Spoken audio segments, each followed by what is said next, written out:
In today's video, I'm going to teach you how to set a password for closed books in QuickBooks Online. Closing the books is a crucial step to protect completed periods from accidental edits.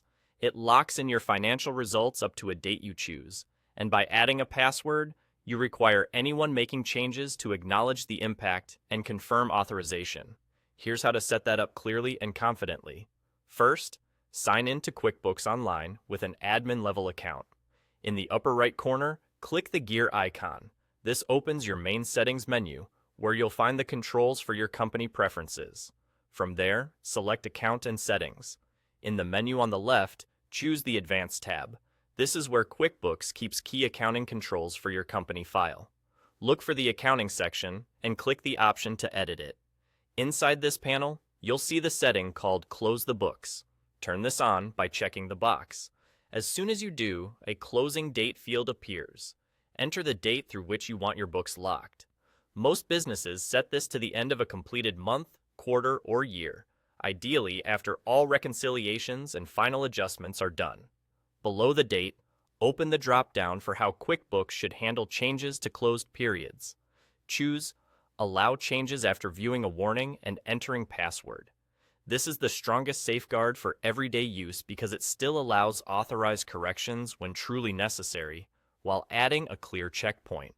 Now, create a secure password. Use something memorable to the authorized users but not easily guessed, and store it in a secure location. Only share it with people who truly need it, such as an accountant or a trusted administrator. When you're satisfied, click Save. QuickBooks will confirm your changes, and your books are now closed through the date you selected with a password required for edits. From this point forward, if anyone attempts to change a transaction dated on or before your closing date, they'll see a warning explaining that the books are closed. To proceed, they must enter the password. This helps prevent accidental changes and ensures that any intentional edits are deliberate and traceable. A few quick tips as you wrap up. Pick your closing date carefully and align it with reconciled periods. Remind your team about the policy so they understand why the warning appears. If you ever need to adjust the closing date or update the password, you can return to the same settings. And remember, QuickBooks tracks changes in the audit log, which supports accountability. That's all you need to do to protect closed periods with a password in QuickBooks Online.